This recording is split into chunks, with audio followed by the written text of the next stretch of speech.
São 17 horas e 57 minutos na capital da Alta Sorocabana. Neste horário, senhoras e senhores, voltamos a falar diretamente do Fórum da Comarca com o companheiro Tino Correia.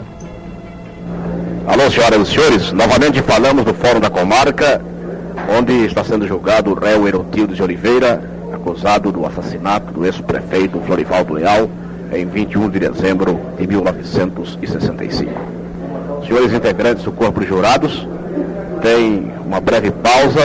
O que representa essas 4 fitas de rolo? Eu estava realmente na cobertura jornalística da Rádio Presidente Prudente, nesta fase. E surgiu a oportunidade de uma transmissão ao vivo de um julgamento histórico, porque era levado para responder perante a comunidade e perante a justiça o assassino do prefeito Florivaldo Leal. Em princípio, eu achei inviável a transmissão, mas teria que conversar com o juiz, Dr. José Fernandes Rama, meu amigo de Santo Anastácio, de Presidente Venceslau, que veio para Presidente Prudente e aqui exerceu as elevadas funções de magistrado por muitos anos. Mas no julgamento do assassino de Florivaldo Leal, quem presidiu o júri foi exatamente o Dr. José Fernandes Rama. Preocupado com a frequência dos interessados em acompanhar o julgamento, eu tomei a liberdade de me dirigir a ele e dizer: doutor, eu gostaria de propor a transmissão desse julgamento. A população inteira quer saber como vai ser o julgamento, quer acompanhar. E as dependências do fórum, naquela ocasião, ali na rua Barão do Rio Branco, esquina com Mafei, comportaria cerca de 50 pessoas. A população inteira queria acompanhar o julgamento, então nada melhor do que a transmissão.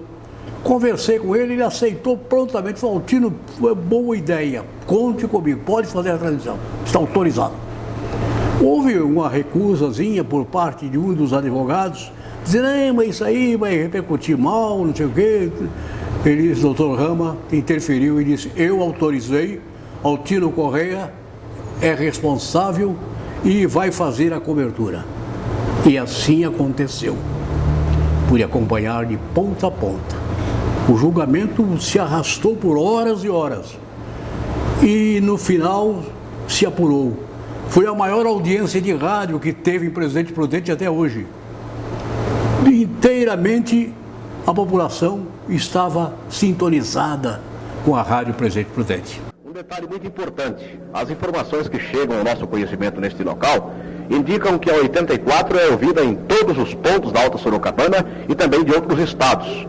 A opinião pública, que foi abalada com a notícia no dia 21 de dezembro de 65, com o assassinato do então prefeito Florivaldo Leal, está acompanhando atentamente este julgamento que se processa no Fórum da Comarca de Presidente Prudente.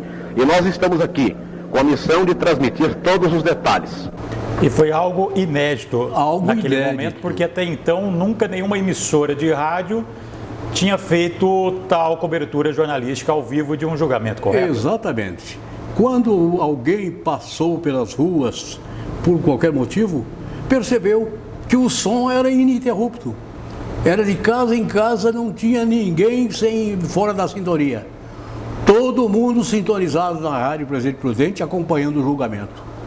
Foi a maior cobertura e a maior audiência de rádio até hoje em Presidente Prudente.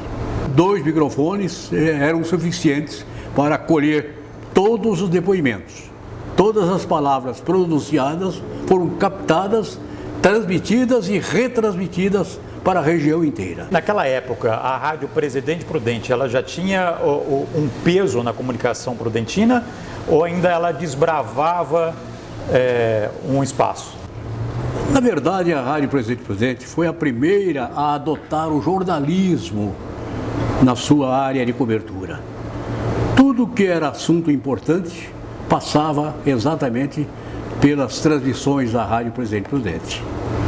O que acontecia em qualquer cidade da região imediatamente o assunto era levado ao jornalismo e o jornalismo da 84 estava sempre presente. No ano do julgamento, a rádio era dirigida por quem? Era dirigida pelo professor Hélio Cirino da Silva. Foi ele que me levou para a rádio para fazer o jornalismo em Presidente Venceslau. Como surgiu a opção de uma nova concessão de rádio para Presidente Prudente, que só tinha a PR5, a Voz do Sertão, a concorrência foi vencida pela Rádio Presidente Prudente, que era ligada à Rádio Presidente Venceslau, era uma filial de Venceslau. Olha aqui, tivemos, por exemplo, MM era gravadora do Mescolotti, Milton Mescolotti, da Rádio Comercial. Ele prestou um grande serviço, copiando esse material, dando condições de entregar ao Museu Histórico esse arquivo tão importante. Senhor Altino, eu tenho aqui um arquivo em relação a esse julgamento. E aí eu gostaria que o senhor ouvisse, para que consiga ver se as histórias batem ou não e quais esses personagens, se possível.